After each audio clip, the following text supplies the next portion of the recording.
and good morning to those who are joining us from the West Coast. Thank you for all of you for joining us for an exciting discussion on the partnership between HSI, HBCUs, and the employers to learn more about Registered Apprenticeship Program as well as career pathways. As you see that in order to achieve equity in healthcare or equity in economic or equity in anything in life, education is really very important. And education has become very expensive in the United States, especially for those who are from underserved or minority population. And that's why net.America decided to have this conversation to bring an equilibrium, to bring a meaningful conversation between HSIs, HBCUs, and employers and decision makers. net.America is a minority-owned, women-owned business, and we have been a federal contractor for over 20 years. We have had several successful conversations with HSIs and HBCUs and entered into memorandum of understanding to create career pathways and articulation agreements to have a seamless, effective, stackable credentials leading into undergraduate education, reducing student loan. And we wanted to extend that conversation with several of HSIs as well as HBCUs today. And you are going to hear from the leaders of Office of Apprenticeship as well as from US Department of Labor and also from the regional directors and also employers discussing about various registered apprenticeship program as well as from the university leaders about how they can help implementing a registered apprenticeship program. net.America has got several federal contracts and recently been working as an intermediary for expansion registered apprenticeship program as well as youth registered apprenticeship program. That means we have been a liaison between employers, educational institutions, and bring industry intel from the field work to the decision makers.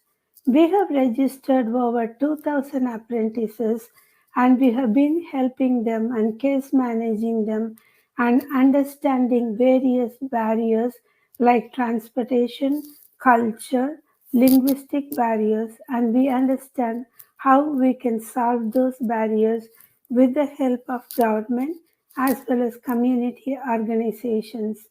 And since we want to hear from the experts, I don't want to take too much of your time, but welcoming you all and thanking you for joining us today to hear as well as understand the barriers and how we can solve these barriers to make our students work and through this registered apprenticeship program and build a career pathway through the stackable credentials in obtaining their undergraduate as well as master level educations through registered apprenticeship program. Thanking you again and enjoy a wonderful conversation. Thank you. Angela McDaniel is the Diversity, Equity, Accessibility and Inclusion Lead for the U.S. Department of Labor's Apprenticeship Office. She currently works with employers, partners, and stakeholders to advance opportunities for minorities serving institutions, women, people with disabilities, veterans, and other minorities. Angela is a member of the White House Historically Black Colleges and Universities Initiative Interagency Work Group. She is a graduate of the Office of Personal Women Executive Leadership Program and a graduate of DOL's Employment Training Administration's Emerging Leaders Program. She is a graduate of University of Maryland, College Park. She has worked in the workforce development for over 20 years and she has been a great support for the work with HBCUs as well as HSI initiative, and without her, this program success would not have been possible. Without much ado, I would welcome Ms. Angela McDaniel to deliver her speech. Thank you. Thank you, Padma, and a special thank you to net.America for inviting me as we try to increase opportunities for underrepresented populations. So today I want to tell you about a few initiatives that we have for diversity and inclusion populations. The first major initiative that we've been working on for a few years, for quite some time, is called our Apprenticeship Opportunities with minority serving institutions. So the Department of Labor Apprenticeship Office has embarked on partnerships with MSIs, known as minority serving institutions. This is to create apprenticeship opportunities that generate career access for students. These earn and learn experiences in high level occupation and high skill occupations focus on demand-driven industries, including finance, healthcare, IT, advanced manufacturing, and other STEM-related career paths. Thus, this is not your grandfather's apprenticeship programs. We have the major goal is to collaborate with MSIs to form consortiums and provide technical instruction and sponsor apprenticeships. To this end, the Apprenticeship Office has been meeting with provosts, faculties, and deans, the Vice President of Academic Affairs, the academic chairs, and the vice presidents for enrollment and management and career service directors to discuss apprenticeship opportunities for juniors, seniors, and even graduate students and recent alumni of your schools. We're trying to create, as I mentioned before, high-level opportunities and to partner with national and industry intermediaries such as net.America. So could you ever imagine that you could get a job in an apprenticeship in high-level opportunities? For example, during the summers and Christmas breaks, the students would be doing their on-the-job opportunities, or if that internship, or better yet, apprenticeship happens to be near the employer's site, they can do it all year round. So that's one example of how we are trying to use MSIs and apprentices to increase diverse opportunities. Two examples I want to share with you that I'm very excited.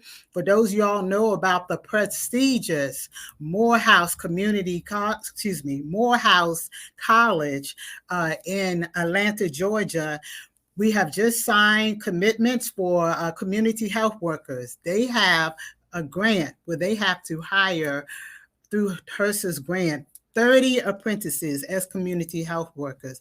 And the idea is to expand to other HBCUs, Hispanic serving institutions, and tribal colleges to help the health deserts. Like we have food deserts, we also have health deserts. So we're trying to connect Morehouse Community College with health occupations in apprenticeship. So that's one very exciting opportunity that we have, and we want to expand to you all on this call.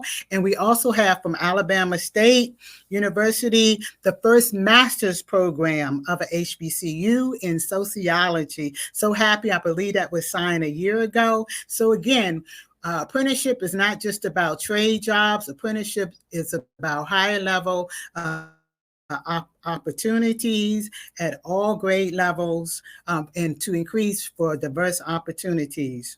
And hot off the presses, one last initiative I want to share with you all is the Office of Apprenticeship is connecting and has an MOU with the Office of Personnel Management. So you're going to be hearing very soon about opportunities that we are trying to inspire and grow for federal apprenticeship jobs. So if you want to go into human resources or workforce development or IT, in the federal government. We're trying to create more federal jobs that are apprenticeship opportunities, and we have a diversity component as well. These jobs will be across the United States.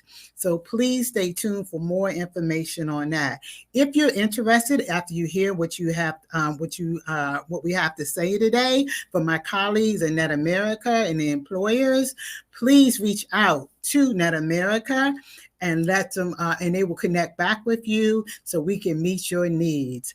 At this time, I'm going to turn it back over to our moderator. And again, welcome this afternoon, this morning. And we're really excited that you decided to spend your valuable time learning about the tremendous opportunities that we have in the world of apprenticeship. Thank you.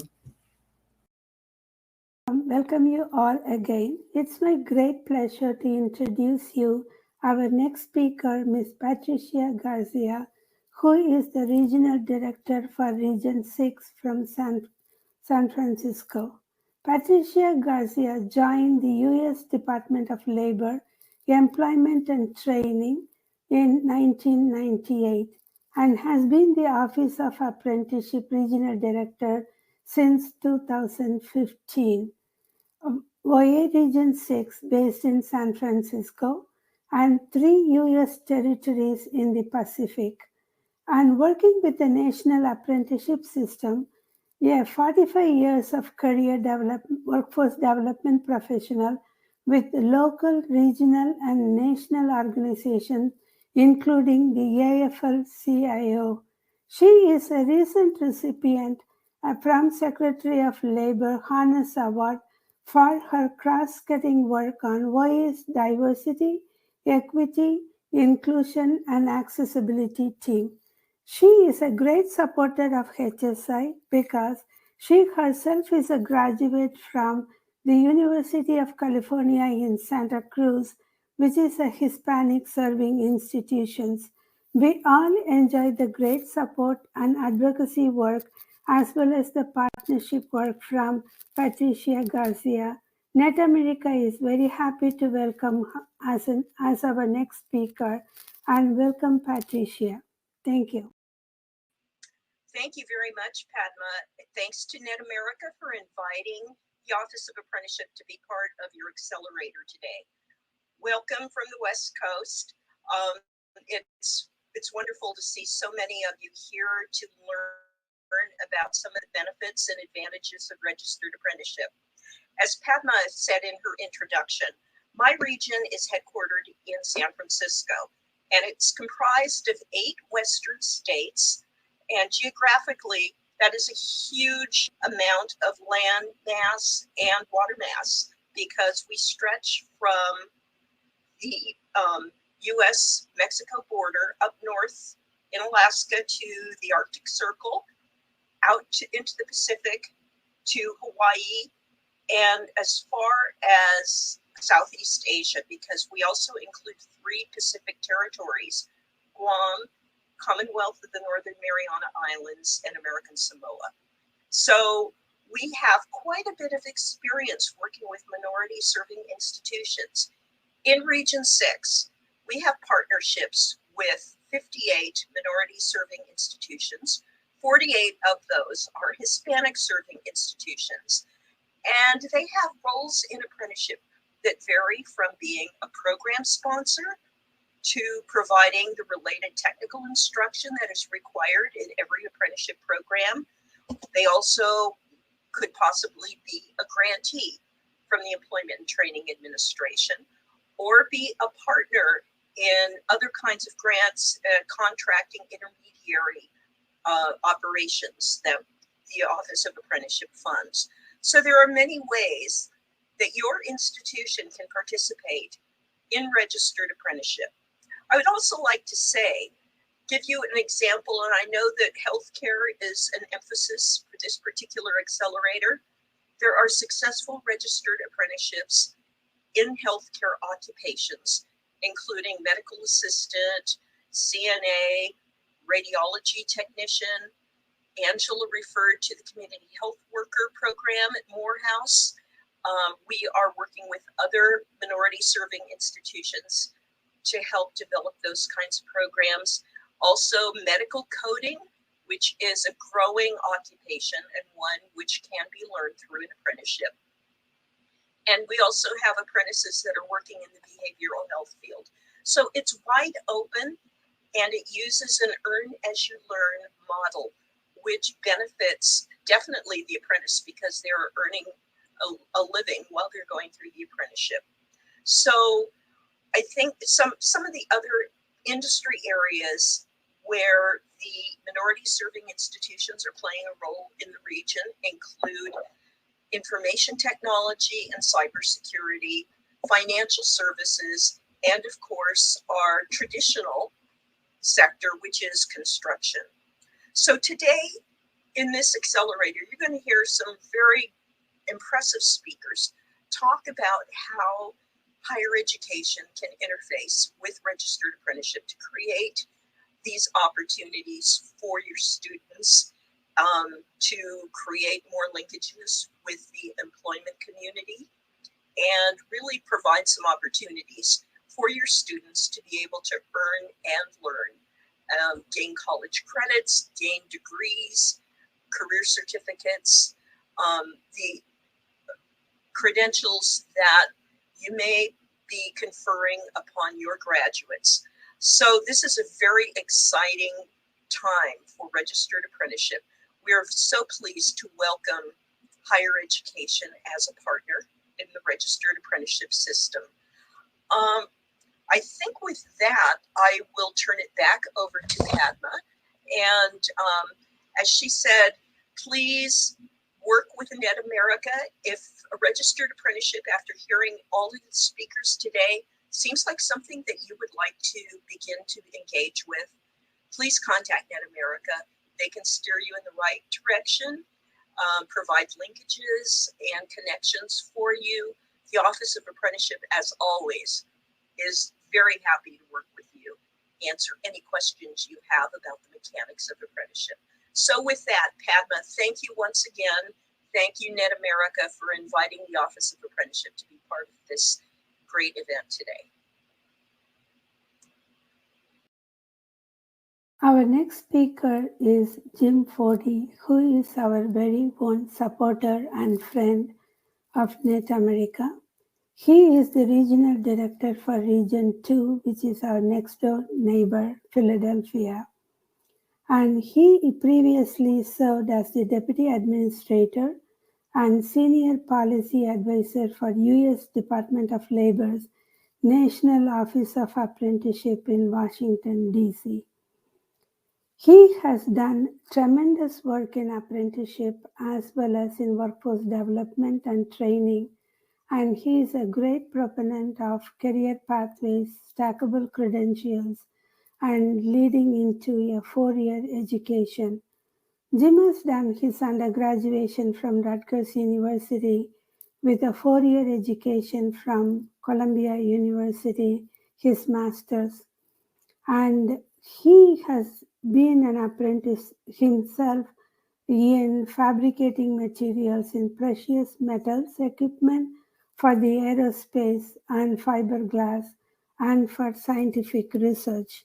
The reason I wanted to mention in his vast experience of his many years of career is to show why he is a strong supporter of apprenticeship as well as a strong supporter of stackable skills and career pathway is because of that very reason that he himself was an apprentice before he went to his college education.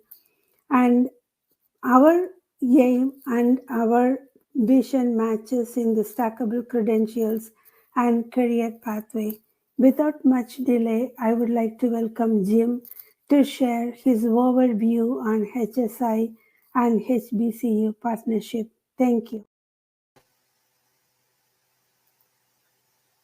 Thank you, Padma, and thanks to our host, net.America, for putting this together. And welcome to all of you for attending this Apprenticeship Accelerator. My name is Jim Fody, and I'm here from the Philadelphia Regional Office of Apprenticeship at the U.S. Department of Labor. Our region covers Pennsylvania, Maryland, Delaware, Virginia, West Virginia, and the District of Columbia. We've met many of you, folks who are working at minority-serving institutions in our region, and we look forward to ongoing dialogues with you in collaboration. I am not going to take a lot of time going into all that. I just wanted to speak just for a few minutes today. I mean, it's no secret why we're here today, to expand the apprenticeship model deeper into colleges and universities, particularly with our HBCUs, our HACUs, and MSI partners. In the developed world, particularly those countries which have advanced apprenticeship systems, degree apprenticeships are all the rage. Students are learning their coursework while earning money, developing occupational and technical expertise, and in many cases, accessing management and leadership training. And in most of these countries, tuition is nowhere near the cost of what it is here in the US. You know, college students in the United States often have to work during their college studies, as I did, in completing my own apprenticeship during college. Work experience can be meaningful, it can be fruitful and targeted for college students through the integration of apprenticeships. Now, many colleges have experience with co-op programs, and in essence, apprenticeships are co-ops on steroids, with the working and learning happening in sync. These are valuable for students who gain work experience relevant to their academics and get a leg up on their peers. They earn wages while learning. They receive mentoring from experienced mentors at work, as well as from their academic advisors. They see how academic theory blends, or in some instances not, with the practical application. They get valuable hands-on experience that employers want to see from your graduates. So again, in closing, thank you so much for participating. We urge you to think out of the box, to partner closely with the employers who hire your graduates, and to afford your students better and more valuable career opportunities through registered apprenticeship programs. Thank you.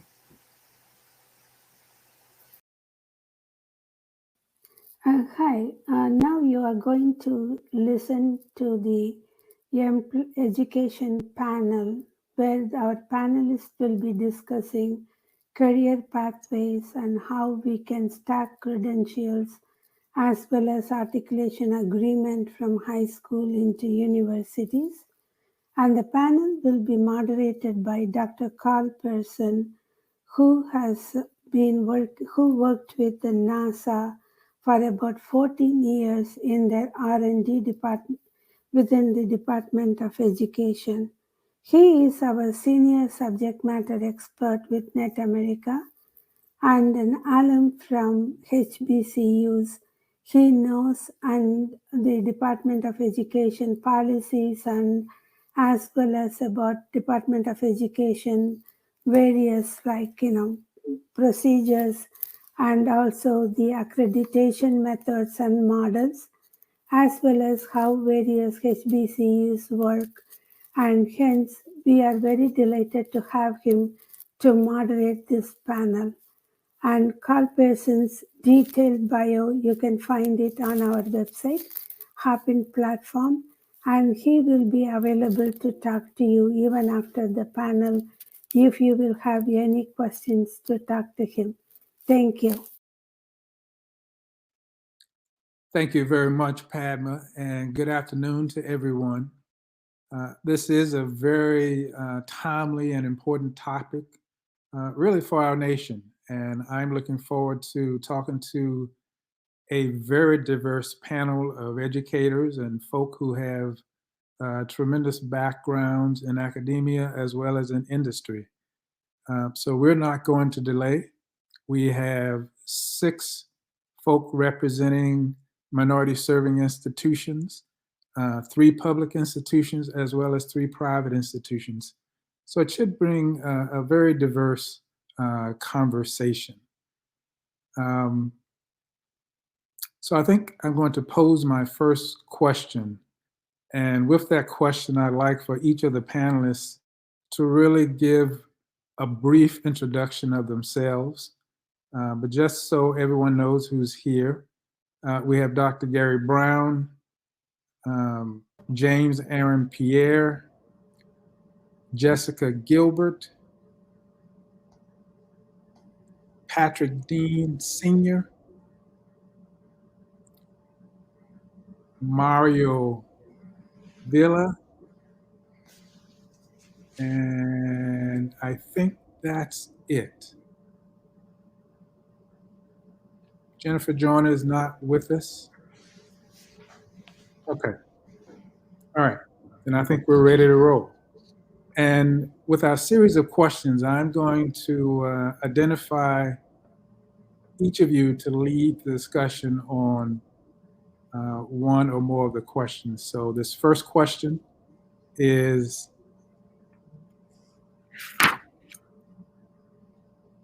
please share with us if you have any registered apprenticeship programs on your campus, and also share your thoughts using registered apprenticeships as alternative paths for traditional college educators or college education.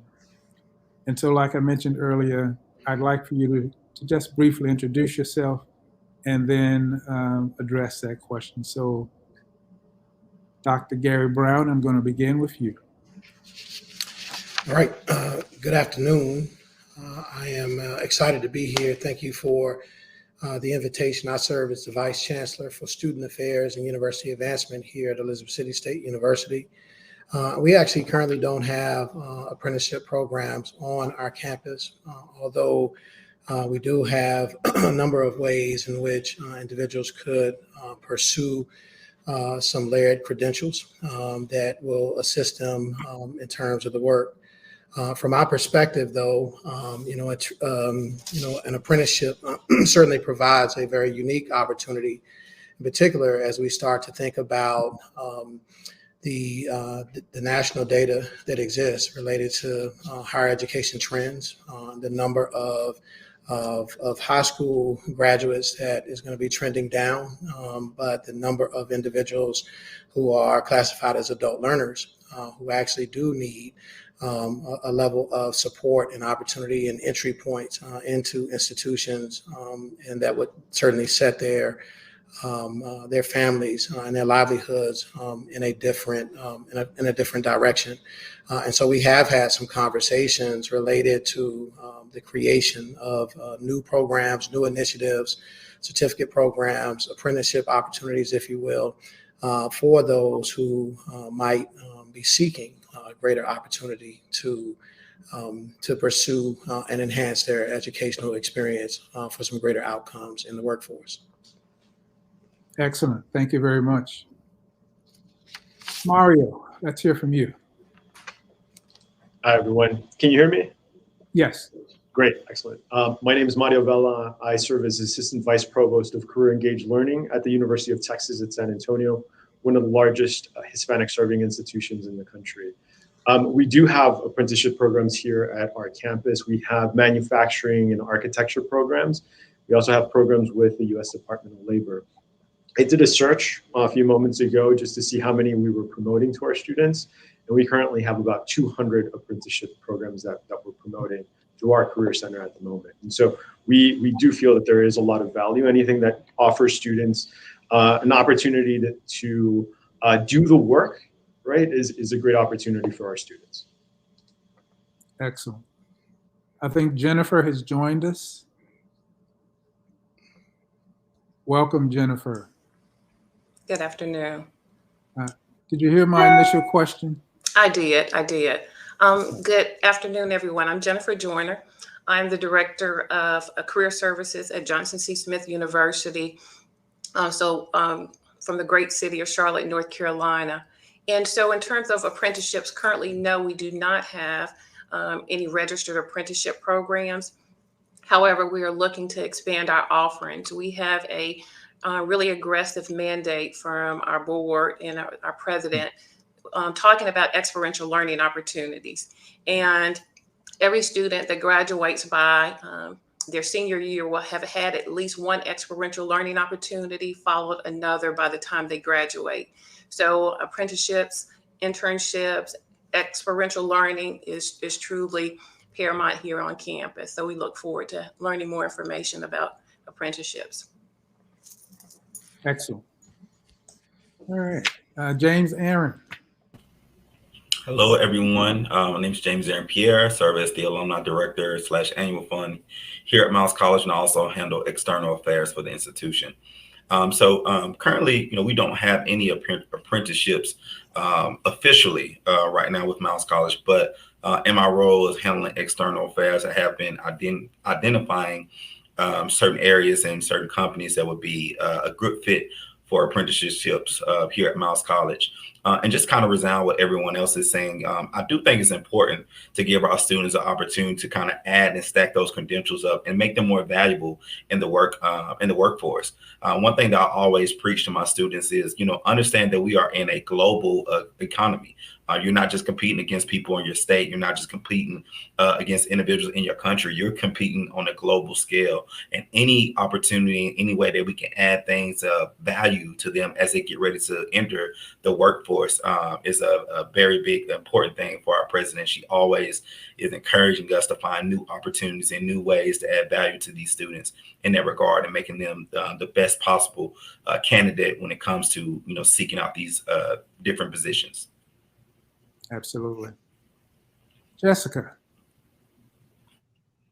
Good afternoon, everyone. My name is Jessica Gilbert. I am the Director of Workforce Development and Training here at Virginia Union University under the leadership of Dr. Hakeem Lucas. Within workforce development, we are currently not connected with any particular apprenticeship program. However, we are in discussion and building out those opportunities and welcome new opportunities. As others mentioned regarding experiential learning, we are key on expanding internships as well as creating opportunities, because our mission is to give students meaningful work opportunities.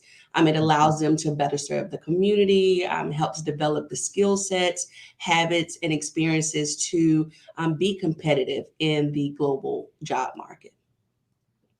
Excellent. Patrick.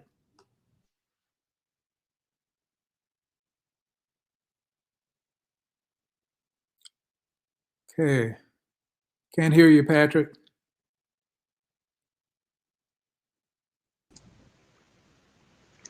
Good afternoon.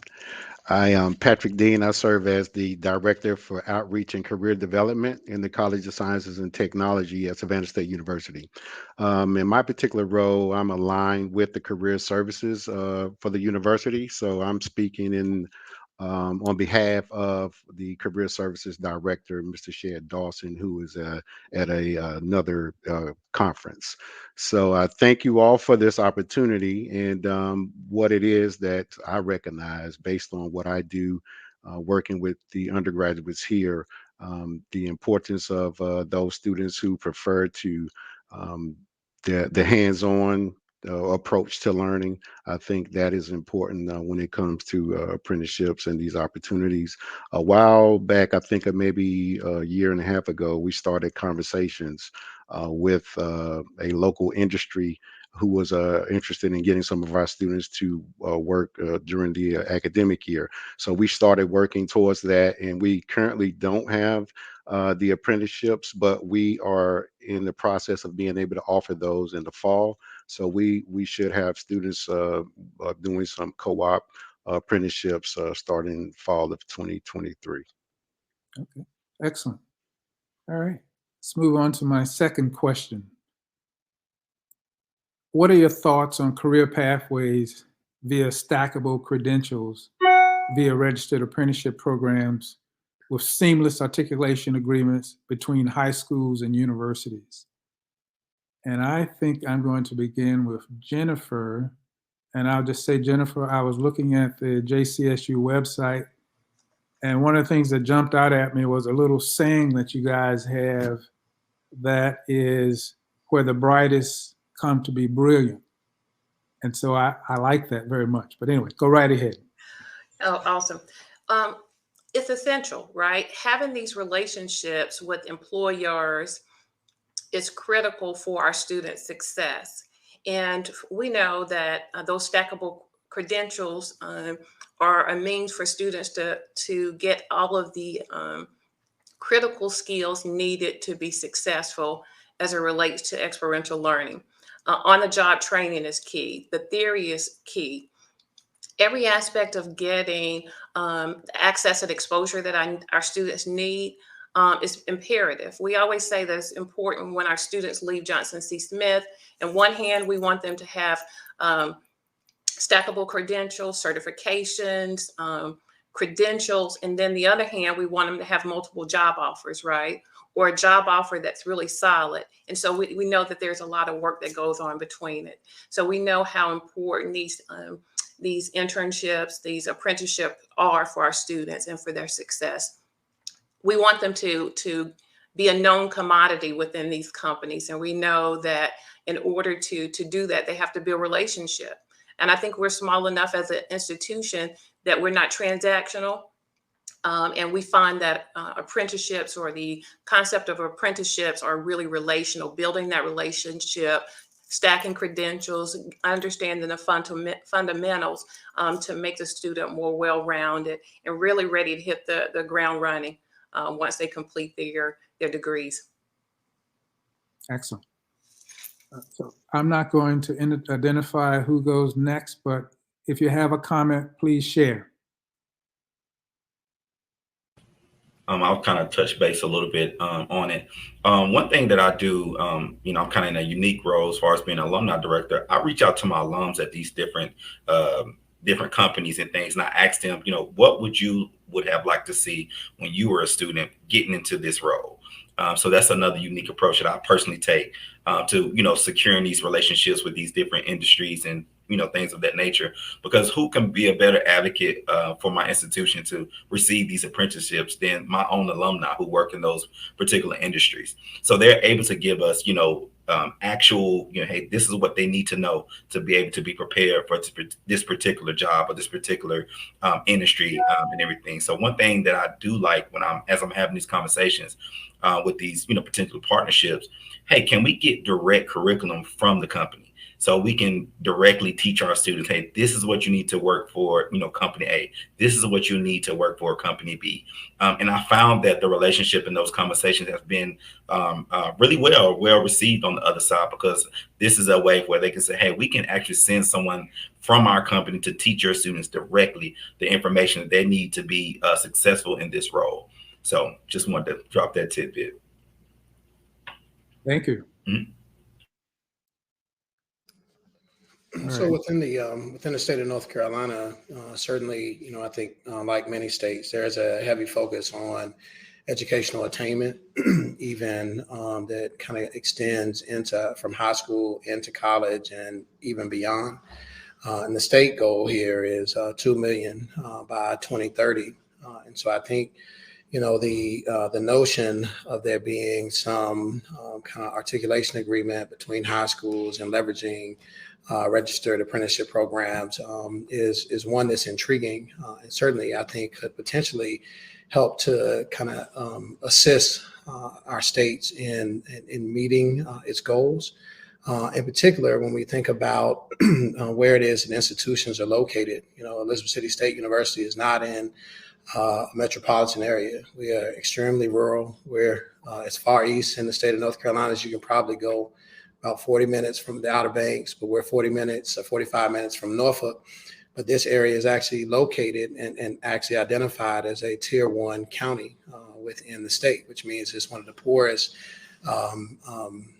areas or regions within the state of North Carolina. And so I think, you think about the impact of those type of credentials and the opportunity that's presented by creating articulation agreement. What we're really talking about is a real investment in the regions in which our institutions sit. And I think that ultimately is one measure of success for any institution, is what is the impact are we making within our potential or our particular locale in which we're located. Excellent. Mario, I'm particularly interested in hearing your comments as we move from Gary out in rural northeastern North Carolina to one of the largest cities in the country in San Antonio. What are your thoughts? I'm happy to share my thoughts. Thank you. So we just signed an agreement with Google. It's a UT system-wide. There's 14 institutions within the UT system. And so these are Google certificates. And so they're aligned by different functional areas. And so what we see the future is that employers and higher ed institutions need to blur the line between education and work, right? When we blur that line, that creates a real apprenticeship. It creates a real understanding of what to expect once you're working, if you're working at Goldman Sachs, financial services, or Google, a tech company. It's important that you have a well-rounded understanding of what to expect when you're there, right? And then that gives students a competitive advantage when they arrive. They understand the work that they will be doing. And student confidence will also increase as well. We also offer, through our professional and continuing education unit, credentials in cybersecurity and other areas now here at UTSA as well, because our alumni are also interested in receiving that continuous professional development as well. Excellent. Jessica? Thank you. So here in Richmond, Virginia, with Virginia Union University, we work very closely with our school systems. And it's all about being able to create those pathways, but also moving intentionally. And so that's understanding the direction of the career goals of the students. I'm always a firm believer of saying, okay, what is your short-term as well as your long-term goal when it comes professionally?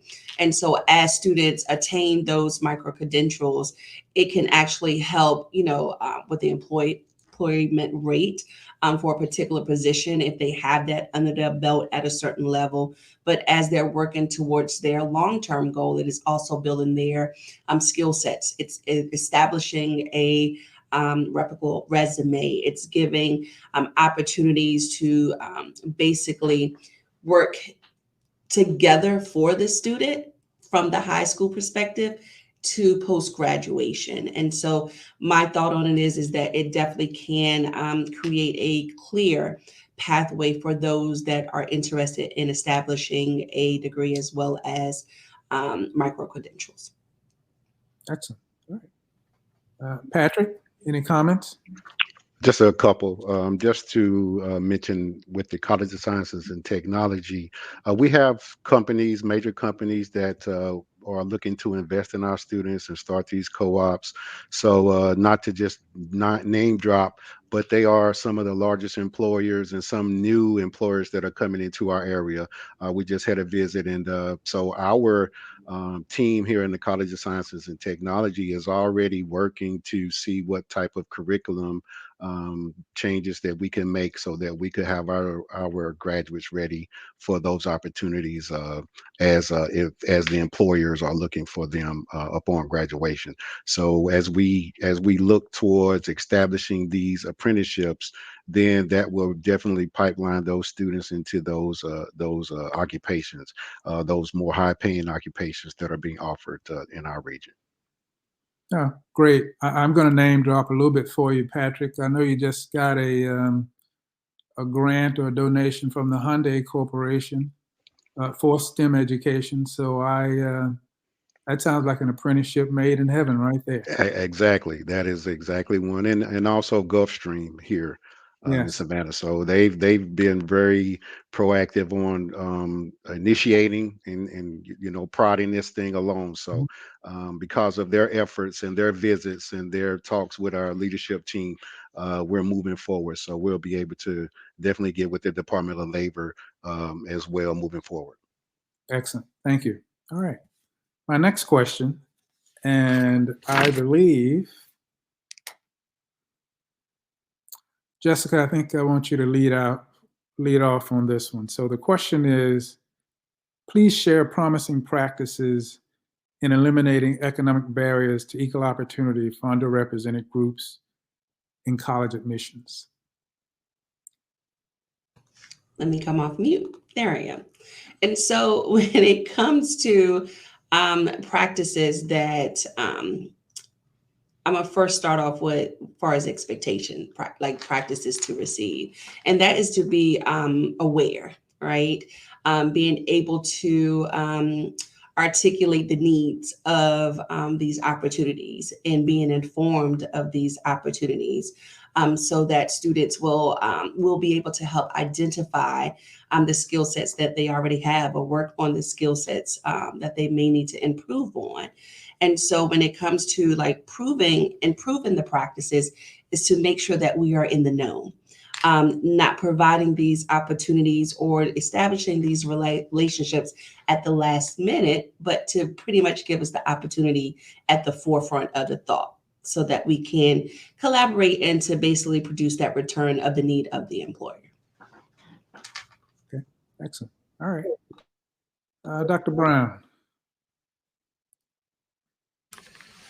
So thank you. I think from my kind of perspective, financial literacy initiatives that actually begin and focus not just on the students, right?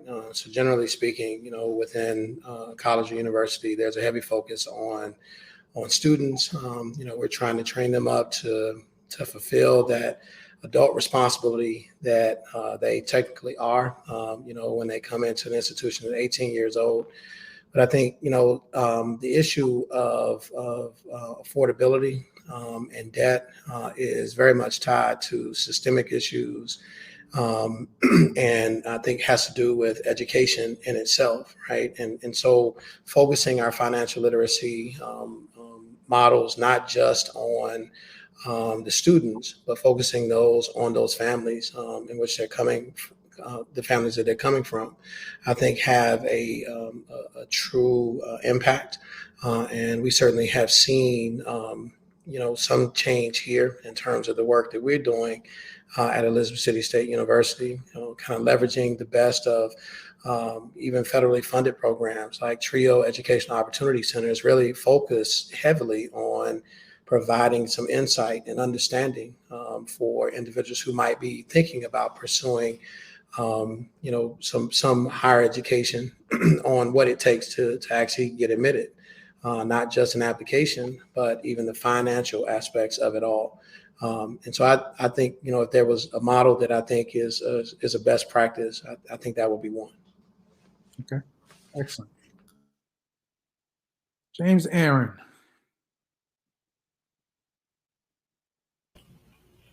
There we go. Can you hear me? Yes.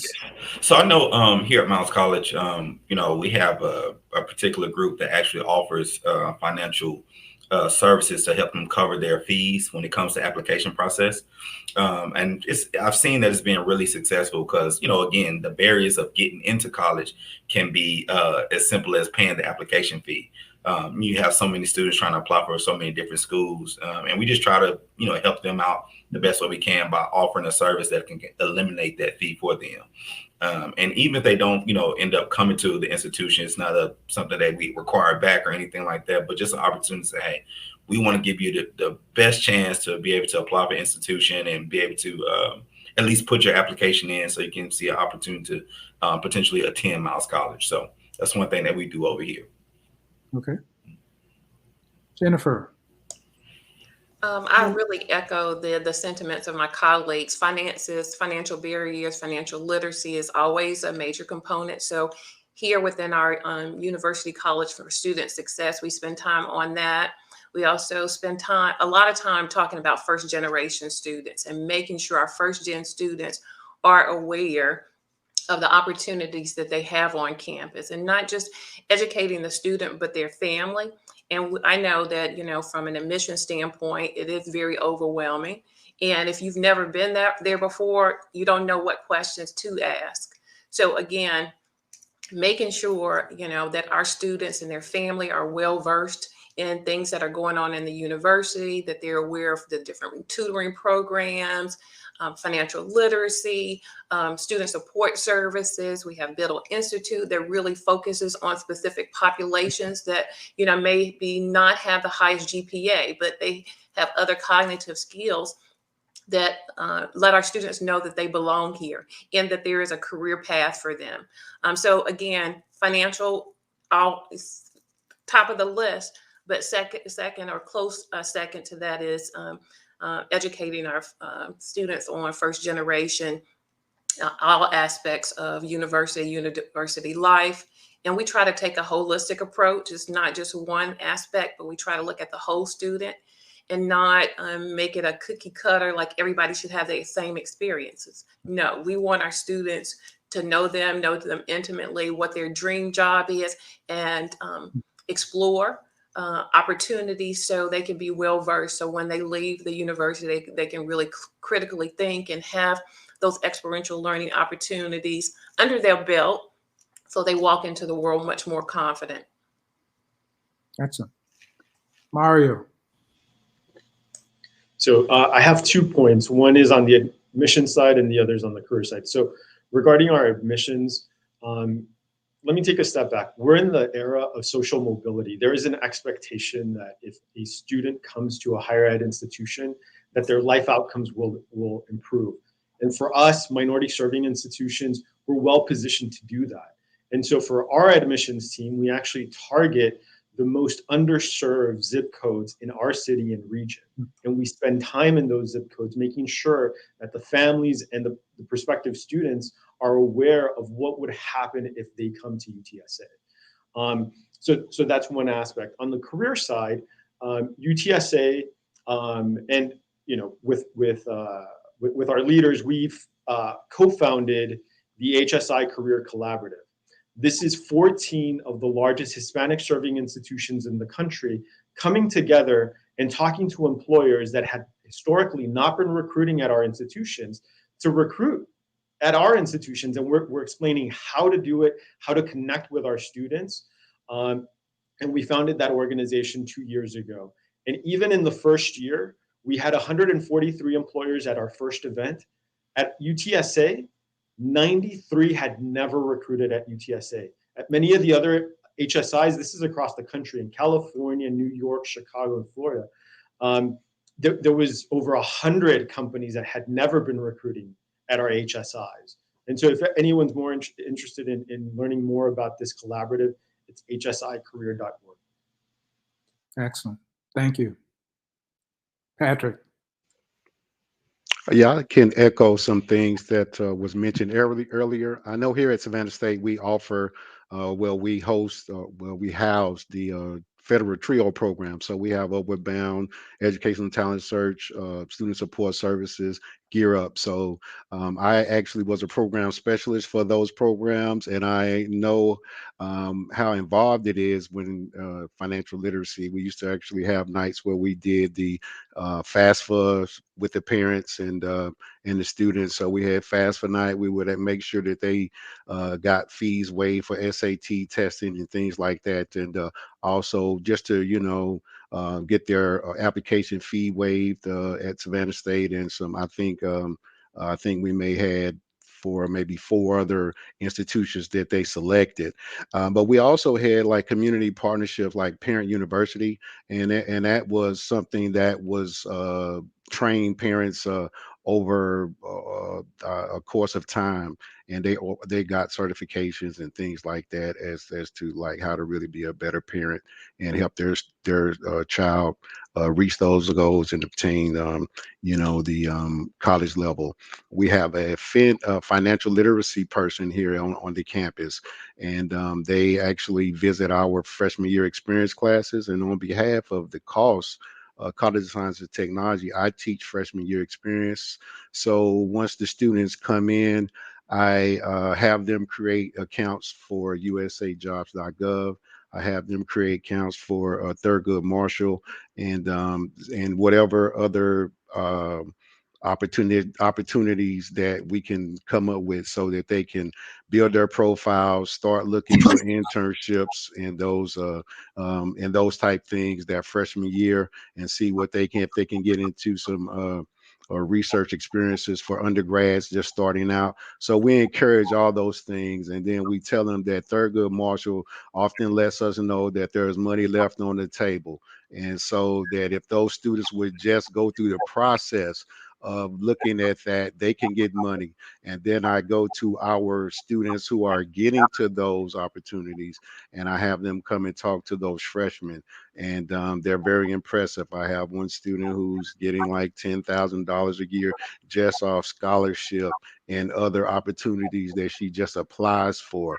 And by default, she's just so successful. So we try to, ignite that passion to seek those networks and get those opportunities as well for our freshmen. All right, sounds good. Now, my next question, and Mario, I think would like to hear from you initially on this one. And I'll tell you, when I opened your UTSA's website, the first headline hit me was supporting workforce development. And it was highlighting your new HEB gift of $2 million to advance career readiness in STEM fields. And that's the type of thing I'd love to see when I'm opening a web page from a university. My question is, the work-based learning environment is inclusive of partners from industry, education, not-for-profits, and government entities. Could you talk about some of your experience facilitating interactions between these groups and discuss how you have worked on aligning common messaging among these groups? Thank you, and thanks for opening our website. And our President Taylor Amy, has made our classroom to career a pillar of the institution. So when we're having conversations with faculty, staff, success centers, admissions, everyone is aligned in terms of, going back to my point originally, is that this is the era of social mobility.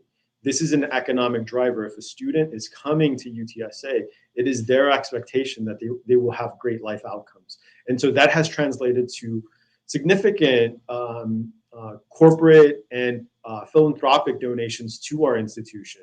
We received a $3 million grant from Harvey Najum, who is a business leader here in San Antonio, for us to build the Harvey Najum Experiential Learning Center here. And so what we're doing now is we are working with employers, and we're building multidisciplinary student groups that solve the business challenges. So Dell, which is headquartered in Austin, about an hour from here, came down, and the business challenge that they presented was diversity, equity, and inclusion. We had 8 groups of students that were submitting ideas of how to improve DE&I efforts at Dell. And there's so many different opportunities. This HEB grant, HEB is a grocery store and a leader here in our community. They know that they need data scientists in the future. And so the proposal that we submitted was a $1 million grant for developing data science professionals, and then also $1 million for middle school and high school students to understand what data science is. And so it's bringing the community together. It's bringing the philanthropic community here as well, because if we're not doing this work, our city will stay behind, and we want to be a city of the future. Excellent, thank you. All right, Jennifer. Oh, let me just add, since we're such a large group, I think we're going to have to shorten our responses just a little bit so we can stay within our time constraints. So just your key points, hit them hard, and we'll move on. Jennifer. Awesome. So key point is, here at Smith, we believe that workforce development, career development is a social justice issue, right? In that we know that the racial disparities, the salary disparities are key. And so we understand that our students need this type of access and exposure, and for them to understand that we have great partnerships in the community. We've also received numerous gifts for our career services, because employers are committed to making sure that we close those gaps. And so short and sweet, we know the work that lies ahead of us, and it's a heavy lift. But with apprenticeships and employer partner relationships that are on campus and that we take out into the community, our students can be really successful. Excellent, thank you. Gary.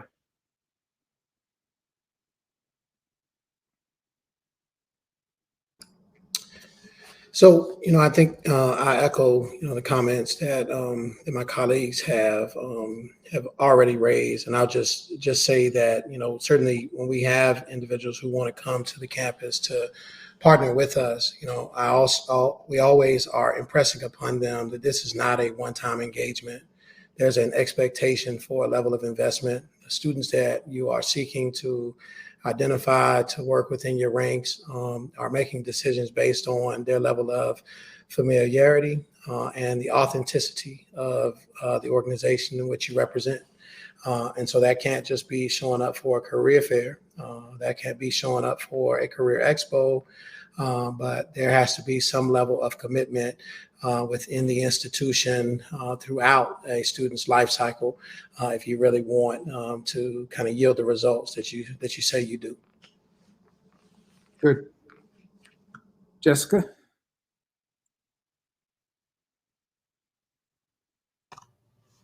Thank you.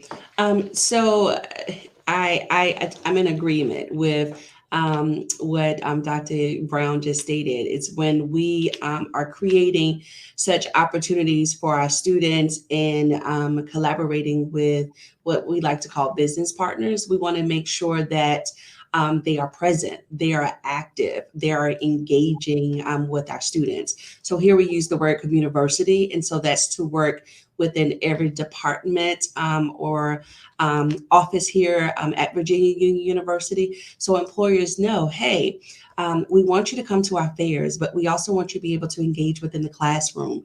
We also want you to be able to engage at upcoming activities, whether if it's a athletic event. We have Panther Fest here. So that's like a springtime where it's fun and activities, even during homecoming activities. So it increases the engagement. It builds that culture. It gives the students the environment of how it's going to be there. And so it's all about collaborating and being present, not just at a fair. Excellent.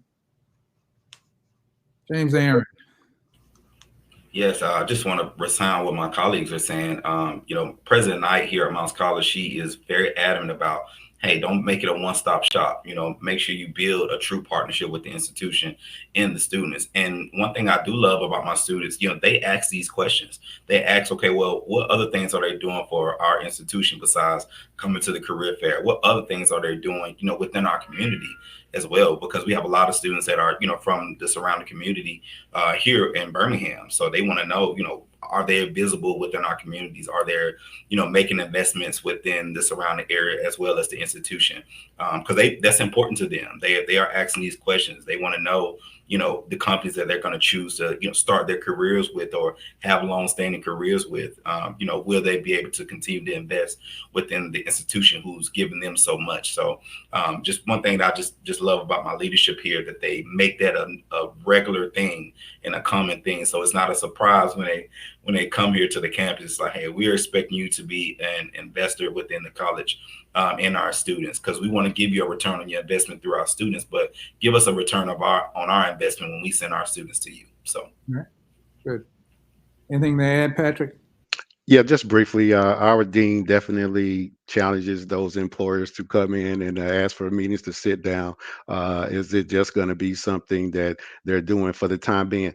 But we did have a large company put their people in place here. So we established a mentorship program with Gulfstream, and African American professionals actually have visited the campus, and we had sessions with students on different professional leadership skills and things like that. So they are definitely putting in that work, and it's Mr. Dawson who was pushing those things, because he said familiarity with the company. If the student hears that company name and sees that company here, then it's going to make sure that they'll gravitate more towards being more familiar with that company. So I just wanted to add that. Okay, all right.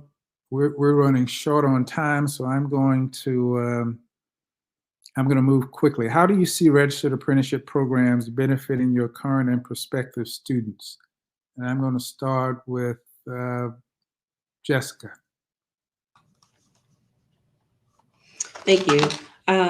It's creating an opportunity to work towards their goal. When it comes to internships, we understand that internships can be very short term, but apprenticeships can be long term, and it can definitely lead to gainful employment. So it's definitely a benefit, and we look forward to receiving more opportunities in that area here at Virginia Union. Excellent. Dr. Brown.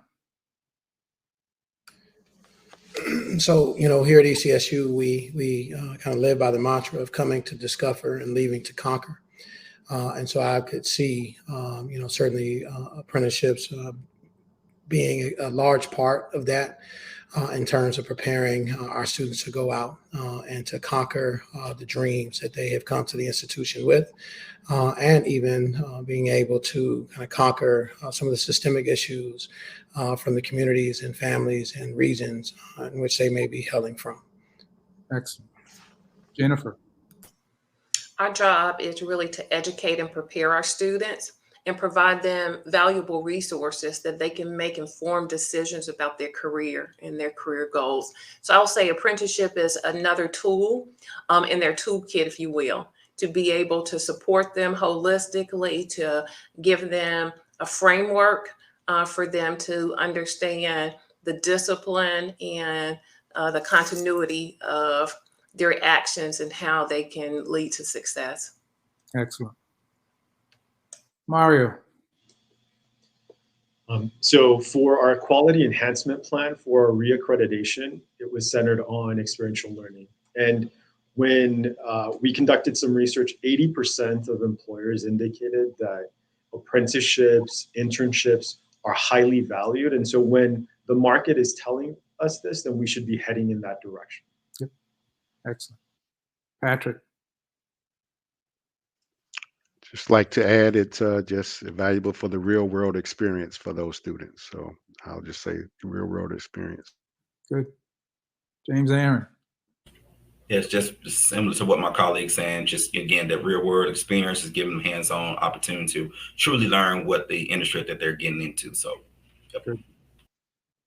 All right. So, not sure if this is my final question. It could be. What are your thoughts on potential career pathways pertaining to the healthcare sector and health IT? And basically, are there any healthcare or health IT majors on your campus that will lend themselves to registered apprenticeship programs? Jessica. Thank you. So yes, here at Virginia Union, we are focusing on STEAM versus STEM initiatives. We are also working on several innovative labs to bring forth opportunities for our students. And so as we're building out the curriculums and opportunities, there is definitely room for apprenticeships within those areas. Okay. All right. Patrick. Based on the data, a lot of our undergraduates are biology majors. And so that I know our chair for the biology is actually working towards implementing some of those things to get some of those health initiatives here. And I think also in the forms of apprenticeships, but I've been in several meetings and conversations with that. And I know that that's a focus. Okay. And Mario, I know you guys have a bunch of apprenticeships. On the healthcare side, so a couple of things. One is we have a health professions office within Career Engaged Learning. So we're having the conversations with our students and we build the relationships with the different organizations. Something that has happened to many communities, and in particular the Latino community, was what happened with COVID. A lot of our family members were affected by COVID. Many people many people died from COVID. So when we're having conversations with prospective students, we have never seen this amount of interest in healthcare at our institution than we have now. And so we are looking to facilitate that type of work here at UTSA. Excellent. Jennifer? I would say here at Johnson C. Smith, we really focus on STEM as well. biology majors. We have an undergraduate program in social work. We have a master's of social work as well. So we know the importance of healthcare, and our strategic plan, our blueprint, if you will, 21 through 25, years 2021 through 2025. That's a major initiative that we want to add additional resources to healthcare, because we know that there's such a great need in the Charlotte area and across the nation. And from a career services standpoint, we know how important research is. And so we're doing more on campus to engage our students early as it relates to research and presenting papers, attending conferences around the country, getting them access and exposure to those critical skills that are needed in healthcare that can translate and are transferable in whatever arena they want to take those. Excellent. Thank you. Dr. Brown? So similar to my colleagues, we have, similar programs and majors, and certainly a number of majors that have some kind of health focus or tie-in, like emergency management here within the institution. We also have a local hospital system, Centera Health, actually here in this region, who's actually building a brand new hospital, and who we have begun engaging with related to helping to meet the workforce needs that will become that need to be addressed once this hospital is completed within the next 2 years. So, it's a great time to be at ECSU, great opportunity, great place for investment and opportunity. And so we look forward to our continued growth in this area. Excellent. James Aaron, did I get you? Yeah, no, sir. But yeah, we have we were actually seeing some fruit from this potential partnership that we had with the university here in Birmingham. But we actually graduated one of our first optometrist students from that program. So we're very proud of her and that great feat that she's accomplished. But, that just goes to show the partnership that we created with that institution and seeing that student all the way through to the end of the program. And it was a need, that they came to us with, hey, we're looking for more, diversity within this program. And we said, hey, we have some students that could qualify and make it through that program. And we're proud to have one fully graduate with her degree in that industry. And we have several more students that are on that journey as well. So. Excellent. I believe everyone had an opportunity to address that question, correct? Yes. All right. Well, this is going to conclude our session. And I'll just say it's been an extraordinary session, really insightful. And there's a lot going on your different campuses. But I will say this, apprenticeships, we really would love to work with you from a net.America's perspective to expand apprenticeships on your campus and work with your industry partners to make this happen. There is nothing but opportunity for your students. And Mario, I know you can attest to this. It's definitely needed. Now, there was one question from, I believe, Robert Joseph. And I believe that USDOL has given you their contact info, but certainly net.America can also provide insight for you. So we'd be more than happy to do that. And on that, I just want to thank all of the panelists. I know this was a short turnaround time for you, but you guys just did a magnificent job. You represented your universities very well. So we thank you so much. And I will say, look forward to hearing something from net.America in the very short future. And now I will turn it back to Padma. Our next panel is going to be our employer panel, and that will be discussing the partnership between employers and the universities and how they can work with the universities on internships as well as registered apprenticeship program. This panel is going to be moderated by Amara Tennessee, who is a public health analyst with Vanguard Consulting Group. Vanguard Consulting Group is a subcontractor with net.America on our expansion registered apprenticeship program. And Amara has been working with us on various projects in terms of outreach efforts as well as in terms of marketing, and also working with various HBCUs and HSIs in getting the memorandum of understanding done. And Amara's detailed bio is also available on the website. And she is a Fulbright scholar when she was doing her program in public health. And Amara will be working with these employers in discussing various opportunities with them. And she will also be available after the panel for any additional questions. Thank you, Amara. Thank you so much, Padma, for the introduction. I am truly honored to be here to support this event and program. As Padma mentioned, my name is Amara Tennessee, and I'm a public health analyst with Vanguard Consulting Group, LLC. We have the pleasure of working with our host for the event, net.America, on the ERAP project, and I'm honored to be moderating this panel. We have an incredibly accomplished and passionate group of professionals to participate in this employer panel, so I want to bring them up and introduce them. So we have Anita Jarman, the Executive Director of HBCU Cares, Landon Hill, the Chief Program Officer of the East Oakland Youth Development Center, and Dr. Gamliel Cherry of the Johnson Space Center Office of STEM Engagement at NASA. Welcome, everyone. So great to see you. Thank you so much for participating today. Thank you for having me. Good morning. Thank you.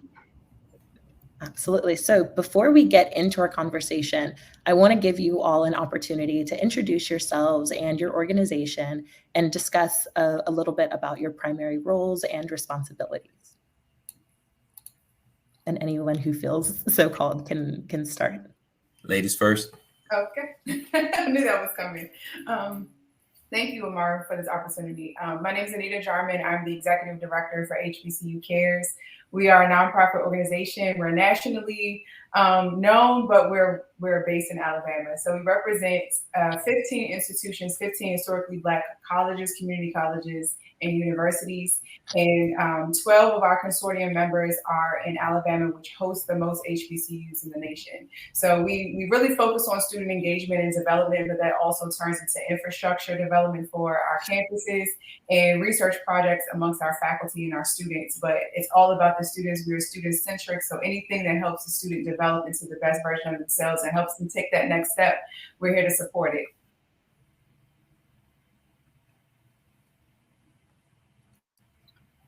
I can jump in here. So again, I'm Landon Hill. I am the Chief Program Officer over at the East Oakland Youth Development Center, or EOYDC. I'm actually an alum of EOYDC, but have been back professionally. It'll be 8 years in August. So it's been, time is going by really quick. So we are also a nonprofit in Oakland, California, as the name suggests. And we serve students anywhere from 5 to 24. We have what we call an education continuum. And so those are programs that support both elementary school students, middle school, high school students, as well as some college support. But within that, we also have what we call our cascading mentorship framework. And so that provides paid leadership and internship opportunities for our high school and college age students to be able to gain different professional work experience. Of our students, although not all, it's not exclusive, but many of our students end up attending HBCUs as well. And so kind of the combination of that cascading mentorship framework and where many of our students ultimately end up going, I think is at least somewhat relevant for today's conversation. Hi, everybody. My name is Gamaliel Cherry. I'm the Director of the Office of STEM Engagement at Johnson Space Center, where I have a suite of about 12 to 14 different activities that are engaged in reaching K-16 areas, some of which are what we call MURAP, our Minority Undergraduate University Education Projects, and that's a focus in building infrastructure. But we've got three main goals within the Office of STEM Engagement agency-wide, which is to create unique opportunities for a diverse set of students to contribute to NASA's vision and mission, to build a diverse STEM workforce, by engaging in authentic learning experiences like internships, some of the things that we're going to talk about today, and then attract a diverse group of students in terms of connecting STEM with their everyday lives. And so with that, we reach a university audience, which is minority serving institutions, and HBCUs fit within that cohort of MSIs as designated by the Department of Education. Wow, awesome. Thank you all so much for those introductions and an overview of what you do. I'm glad that all of you were able to mention your connection to HBCUs or HSIs or the MSIs in that introduction. So can you explain a little bit about your partnership with different minority serving institutions and how you can recruit students for internships, externships, or registered apprenticeship programs, and what that collaboration looks like? Yeah, sure. I'll grab that one real quick if you all okay with that. So at NASA, we have two different types of internship programs. One is what's called our internships opportunities through the Office of STEM Engagement, which is what you would classify as a typical internship. They come in either in the fall. Students will come in the fall or the spring or the summer, and they last in between 10 to 16 weeks. So you come, you have an experience, and then you matriculate out, and you can do up to 5 what we call tours. So there are different opportunities that students across the country can compete for. And so I'll drop information in the chat, but we want everybody here to actually go to intern.nasa.gov and encourage your students to fill out profiles, right? And so, Anita, we definitely need to talk because MIRAP, the Minority Undergraduate Research Education Project's activity, is congressionally mandated to actually build infrastructure. And so we offer competitive opportunities for funding for MSIs across the country with a specific focus on HBCUs. And I'll talk about that a little bit in the sense of trying to make sure that we increase the number of minorities that are participating in NASA research, as well as opportunities for contract positions and the grants and cooperative agreements that we typically know of and that those institutions are typically avail themselves of. But as we move into a new world of contracting, NASA has a 1% goal with regard to contracting, and HBCUs actually qualify for that 1% goal at NASA. And that's something that a lot of people don't know about, that we want more HBCUs to take advantage of, but we need infrastructure. We need to help them figure out ways to take advantage of those opportunities. I think that's great. I love that connection that we're making already. And as we continue our conversation about registered apprenticeship opportunities for HBCUs and HSI students, can you all share a few promising practices that you've been able to implement to eliminate economic barriers to equal opportunity for underrepresented groups, including those with disabilities?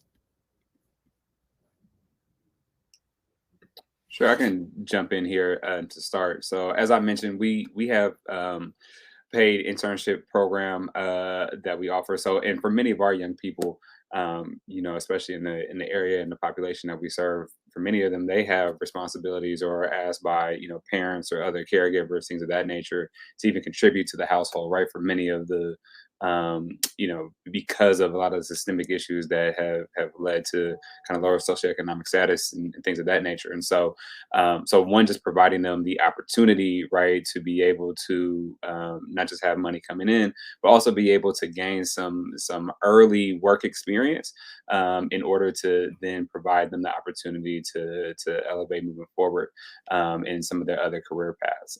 But one of the things that we also noticed was that for many of our young folks, even though they get an introduction here, right, at EOYDC, and many of their responsibilities are really catered towards and around supporting young people, that may not always be their primary goal, right, in terms of a career. And so we just recently, this summer, launched what we are calling externships, and putting and placing our young people in other fields that are more closely related to a career that they are interested in or that they want to pursue, but that has a lot more kind of one-to-one peer mentoring that's involved.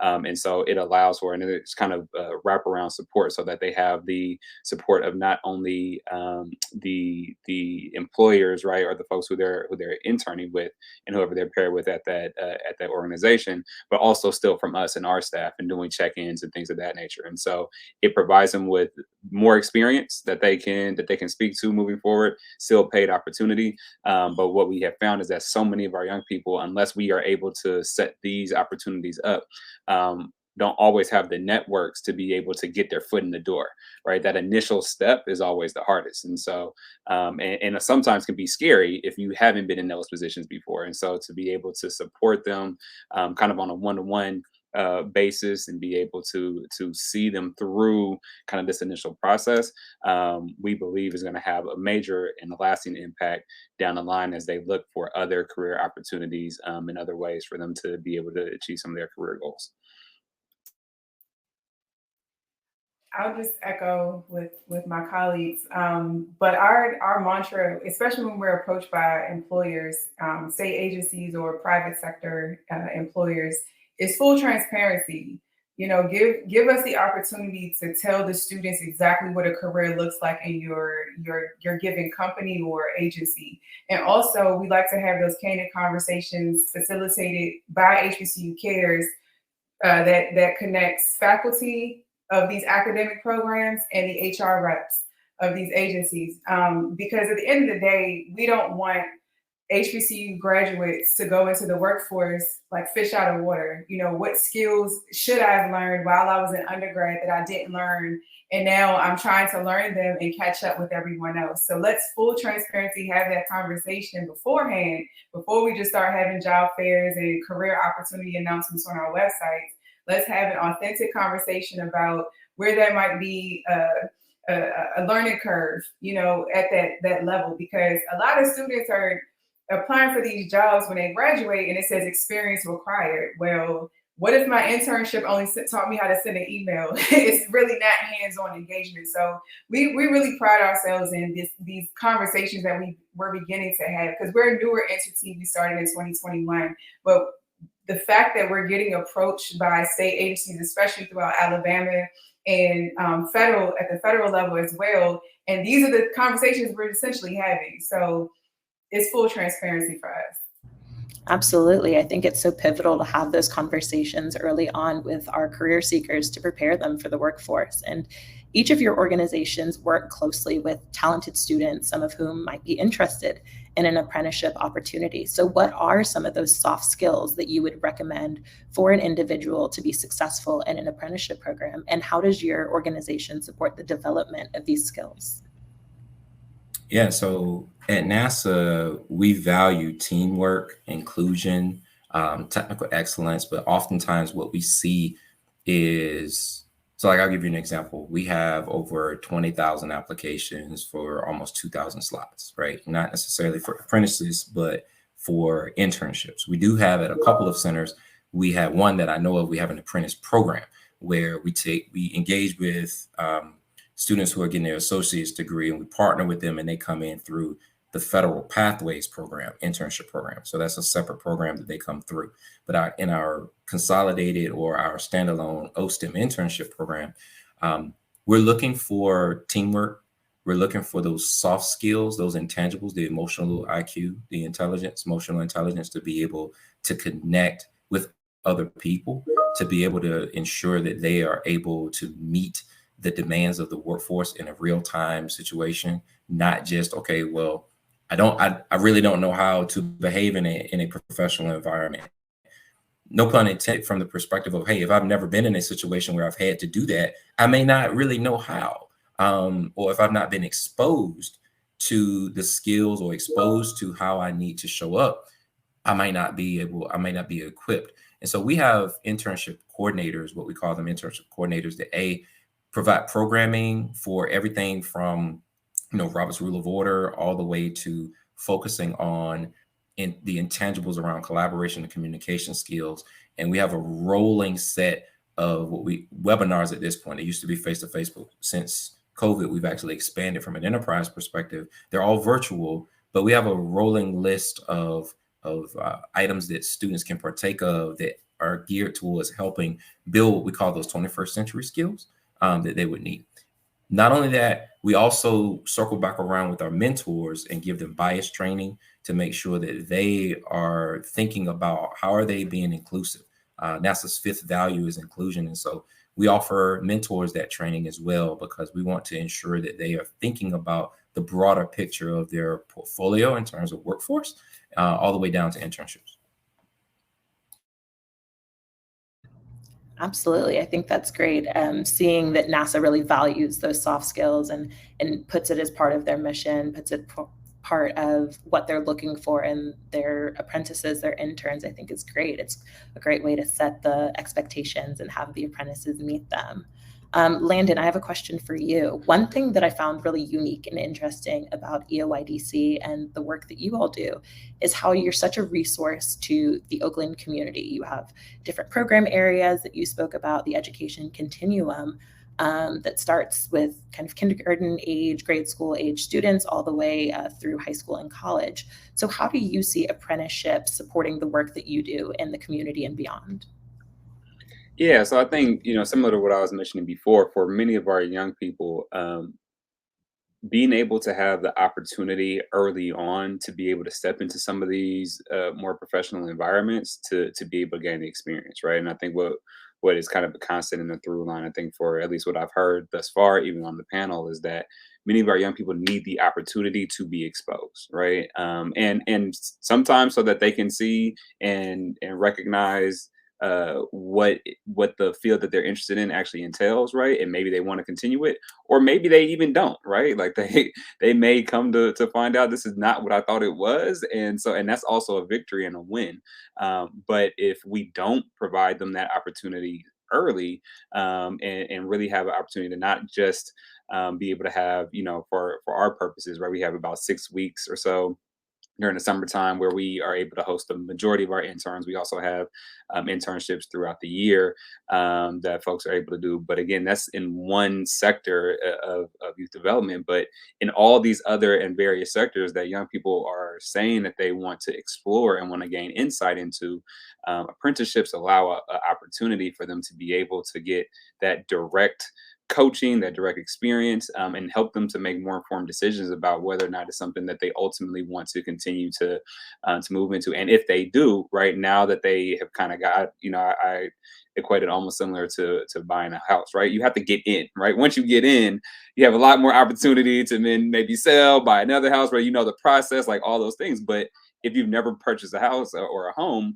right, that first time can be really scary and leave people kind of stunned as to what it takes. And so I think in a very similar way, giving young people the opportunity to go into these structured environments and to learn and to know that the purpose is them learning as they're going through is really one of the main benefits to things like apprenticeships.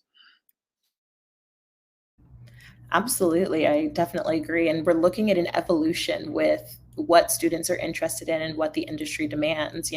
We're evolving physical, digital, biological spaces. And in the past decade, we've seen a really significant advancement in technology, robotics, medicine, and so many other fields. And that combination of changes is often referred to as the fourth industrial revolution because it's disrupting those traditional approaches to very common issues. How do you see apprenticeship fitting into these changes?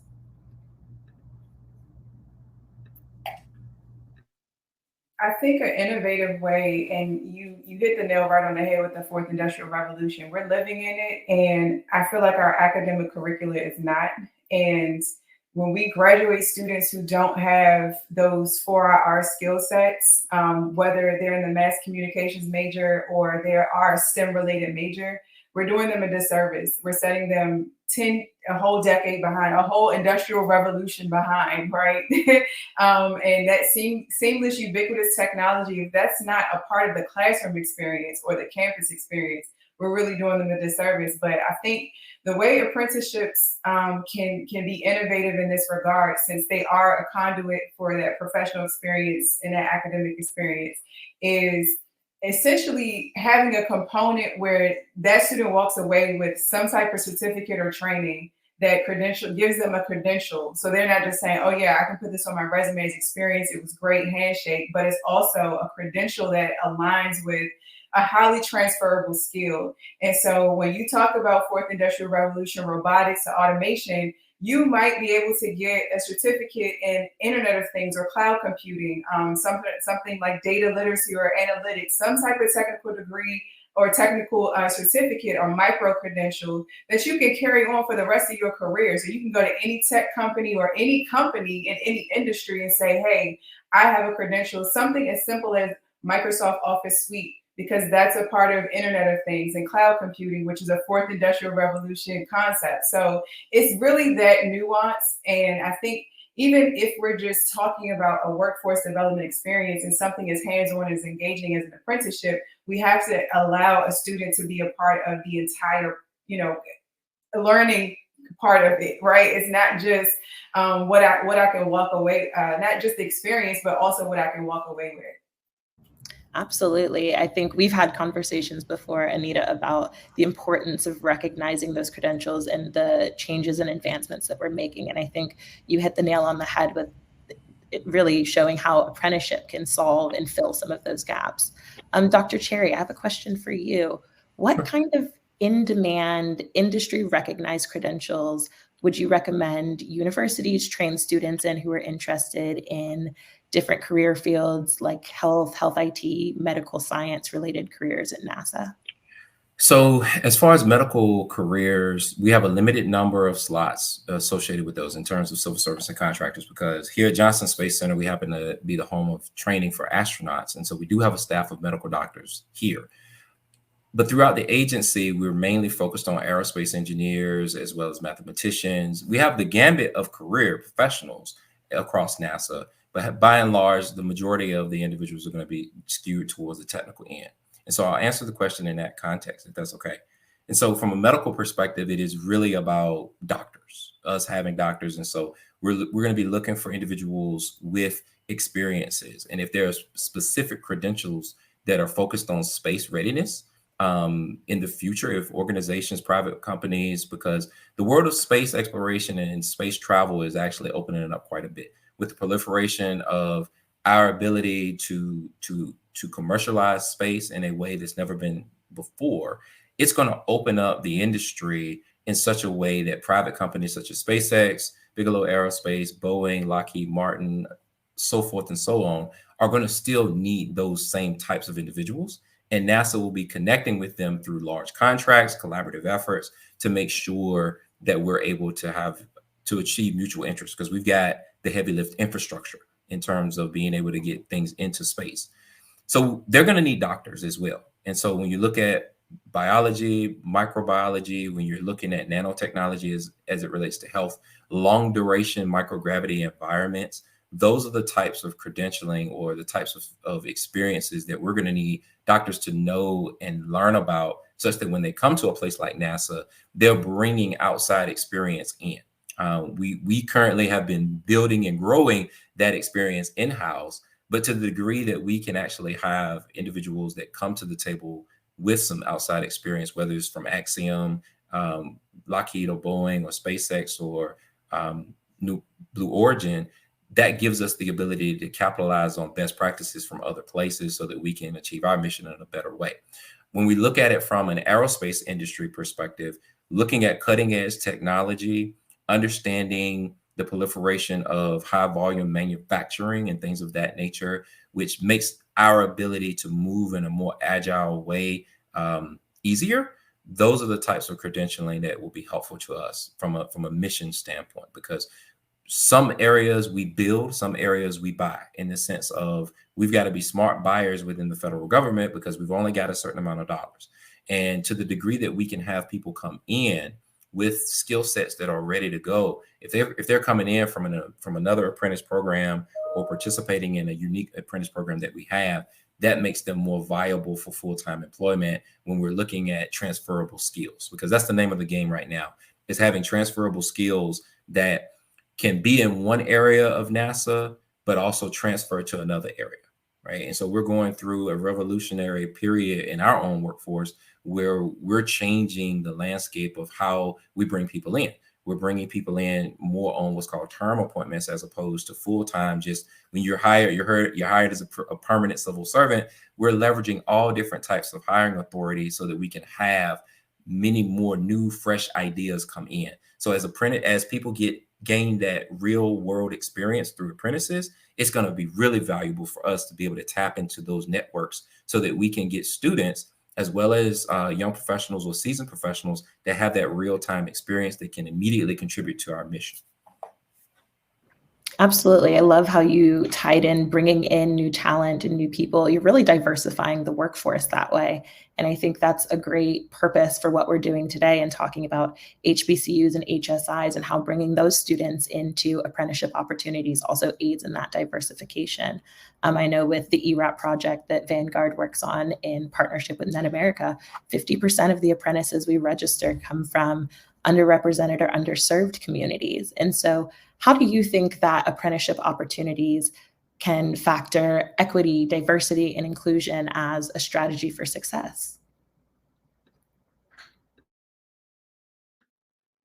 I can start. I mean, I think, access is obviously, kind of the center, kind of the central part of that, right? To be able to provide access, especially to many of the historically marginalized communities, right? Especially for us serving primarily Black students. We have a growing Latinx population as well. But again, when we think about, and I know folks talk about social capital and all that, and while there is a ton of capital just within all of our communities, right? I think oftentimes when we talk about careers, or at least certain types of careers, there may not always be the connections or the resources to the careers that some of our young people are seeking. And so access, I think, is kind of central to that.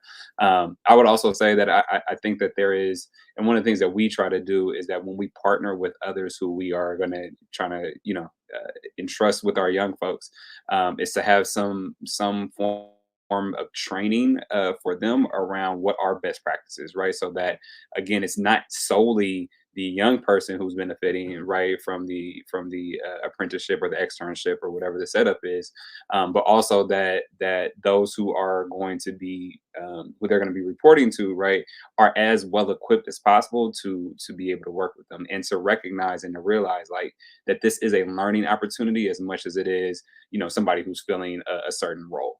And I think that that's important when we talk about this idea of equity, because we need to recognize that many of our young people, especially those who have not been in these environments before, who do not, whose parents maybe have had jobs but not careers, right? All of those things, that this may be foreign to them. And so we need to kind of help prep them and get them accustomed to these different types of environments, and to be able to be comfortable to show up as themselves, not to assimilate to certain norms, but to just make sure that they understand what is appropriate for that certain context, and if there are things that are inappropriate, right, like that, they're able to kind of navigate and understand what that kind of what that fine balance is. And so we try to work with those who we're able to partner with, but I think even as we talk about apprenticeships, right, is recognizing that those who are setting up the infrastructure, especially as it pertains to working with Black students or Black young folks or other marginalized communities, that there are more than just the opportunity for them, but there's ways in which we need to be thinking about or sensitive to how it is that we actually engage with them as they are going through kind of these early stages of their career development. Absolutely. And as we're discussing career pathways and apprenticeship opportunities, I always find myself advising the partners that we work with or the career seekers who are looking for apprenticeships to look for an opportunity where their passion meets their purpose. So how can your organization support career pathway exploration and talent development? I will take that because that's the core of why we are HBCU Cares. And I have the perfect moment in my life to follow my purpose by helping the next generation. This is what I went through a whole bunch of nonsense for professionally to get to this point, so I can make sure the next generation doesn't go through a whole bunch of nonsense.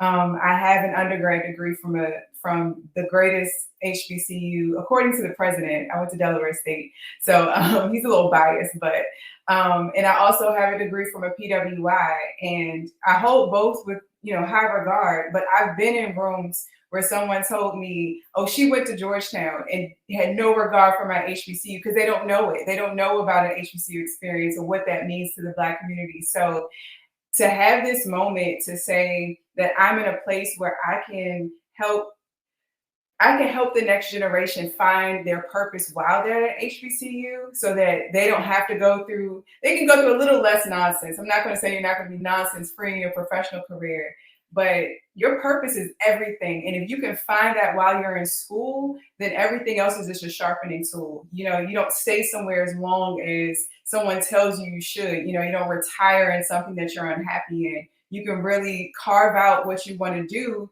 because you can wake up every day and do it, right? And every apprenticeship experience and every experience subsequent to that is just you sharpening up what your purpose is. So it's definitely a journey, but if we can help, you know, take a little less of the nonsense out of the experience by giving authentic experiences to our students, I am totally supportive of it. Absolutely. And thank you so much. I want to move to, we have a few questions in the chat that I want to acknowledge. The first one is from LinkedIn, and it says, how do you collaborate with educational, oops. Do you want to, okay, we could do that one. We'll do the first LinkedIn question. So how have apprenticeship programs positively impacted your organization's workforce development and talent pipeline? So Dr. Cherry, I think I'm going to direct that to you. How have you been how has NASA been positively impacted by talent development? So NASA spends a reasonable amount of money on each of our employees. It's roughly, on average, this is not going to sound like a lot, but it's in between $100 and $150 per employee, right? So when you think about it from a 17,000 civil service employee group, that's a little bit, that's a reasonable number. We have different types of leadership development training across the board for each level. So we have early career leadership development, mid-career leadership development, and then senior leadership development opportunities. But in between those, we have something called Apple, which is our program and project management suite of opportunities that occur on a rolling basis. Most of them are virtual now. Some of them are face-to-face. And so we use a hybrid approach to workforce development. Then we have on-the-job training. So we use a 70-30 model where 70% of our development happens on the job. And so that's someone shadowing me, someone shadowing another individual on my team, or skip level meetings, et cetera, et cetera. Then 30% is really focused on in class. And so that they can pick up, you know, technical skills or intangibles that aren't necessarily applicable in the face-to-face environment or the on-the-job training environment, but we still try to marry it back so that there's practical application. I think from an apprenticeship standpoint, an apprenticeship really gives students the opportunity to work directly with a mentor in a way that they ordinarily might not. It's that direct hands-on, you know, for the apprenticeship program at Langley Research Center, we have standards that are focused on the Department of Labor for each one of the categories that the apprentice may be focusing on. There's, you know, a set number of hours. And so it's very detailed in the sense of getting that on-the-job training in a really robust fashion. If we could replicate that across the board in other areas, I think we'd have a much stronger workforce in terms of being able to tangibly contribute, but also the transferability of skills would be ever more present, because that's the name of the game. If we can create young professionals, not create, but if we can train young professionals in such a way that they have those transferable skills, whether it is in soft skills or the hard skills, then that gives them a leg up on being able to talk about their experiences. So they may not come from an institution that's a majority institution or an Ivy League institution, but if they've got experiences that are equivalent, then that's going to pique the interest, because people want folks that can come in and do work, because we don't have a lot of time to actually train. And when we look at minority serving institutions, generally speaking, there's sometimes a perception that the students don't have the same level of expertise or the same level of opportunities. And so if we're matching and mirroring those things together, it makes a stronger applicant for some of our internships, whether it be in our Pathways, that's the federal internship program, or our OSTEM internships, our traditional internship program, or even our apprenticeship program, which is a much smaller cohort, but at the same time, we do recruit for them as well. Absolutely. And I find the apprenticeship training model to be really unique and very sustainable.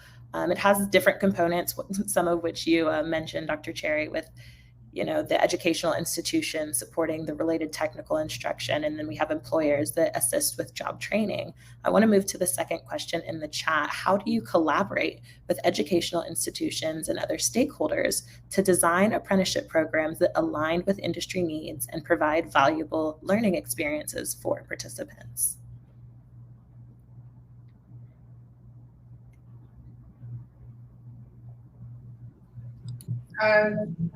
Honestly, it's those transparent conversations, going back to what we talked about earlier. It's just having transparent conversations with that industry, whatever industry that company falls into, or that agency falls into, and seeing how that aligns with first. And this is just our approach. We take the top 5 majors of enrollment because we know there's student interest there. So if there's a demand in student interest, let's see where that demand can be met in the industry. So we like to align our academic programs to industry. I call it academics to industry. And that's so important because now you can have those conversations with the faculty about what skill sets are necessary. So that's a part of the curricular conversation as well. Absolutely. I think that's such a great point to make. And even looking at the strategic partnerships that we lean on and rely on as we're building out apprenticeship programs, making sure that we're able to form valuable connections with other organizations, community organizations, even faith-based groups that help support the establishment and the expansion of these programs. I want to be cognizant of our time here, but as we come to a close, I thank all of you for what you've shared about your organization and how you can work with registered apprenticeship programs. Can you share a final thought or takeaway from this employer panel with our audience? Sure, I could jump in here and just say, again, we over the last 2 or 3 years now, at least, have really come to recognize and appreciate the need for our young folks, at least, to be able to go have access to these different spaces. And as we have tried to establish some of those even on our own, right? And I think as Ms. Anita was just kind of highlighting, right, having these really intentional conversations with a lot of our partners and stakeholders and setting up some opportunities for our young folks. I think that apprenticeships do that same thing, even on a maybe more long-term scale. And so, and that's really, I think, central and I think are key. And I think the thing that I would at least kind of leave is that a lot of this, and one of the things that we have learned in all of our work, is that the relationship building is vital to the success of almost anything that we try to achieve with our students, right? And so again, when a young person is placed in an apprenticeship or any opportunity, right, that relationship that they form with whoever it is that they are either reporting to or working most closely with, I think if that is strong, it really sets the foundation for everything else, right? And so as long as they are able and willing and ready to learn themselves and have somebody who is willing to kind of cultivate that and bring them along, but in a structured way and environment, that really, I think, sets the foundation for success. But if they are put in an environment where it's not very structured, there's not a lot of guidance, right? That's where we found there can be issues. And so I would say it's good for folks to be mindful that as apprenticeships are being set up and being established, to recognize that there is very much a need for not just the structure in terms of what will be done within the apprenticeship, but also that the pairings are intentional, right? And that whoever is kind of responsible for that is working to really establish meaningful and authentic relationships with those apprentices. And I think that we have seen that has been kind of the key to the success in many different areas. So I will piggyback off what Landon just said in terms of relationships. They're huge, right? So the pedigree of an institution is reflected in the product that it produces, which is in most cases the students, whether that is an internship program or an apprentice program or an MSI across the board, right? Any of our institutions that are represented or majority institutions. And so we at NASA pride ourselves on technical excellence. And so we want institutions that can produce that technical excellence, and being able to set the stage with individuals who have transferable skills is huge for us. I am a fourth industrial revolution fanatic.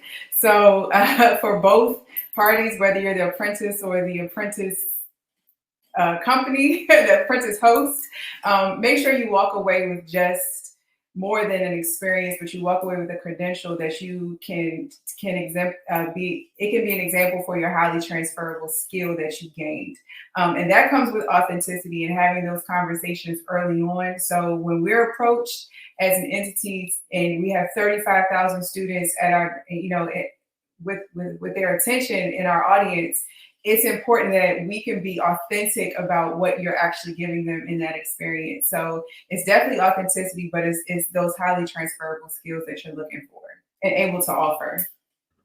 Absolutely. Thank you so much for your time and all of the wisdom you were able to impart on myself and our audience. I thoroughly enjoyed the conversation and having all sorts of different discussions on HBCU and HSI engagement and the opportunities that are available for those students. So I will turn this back over to Padma for our closing remarks.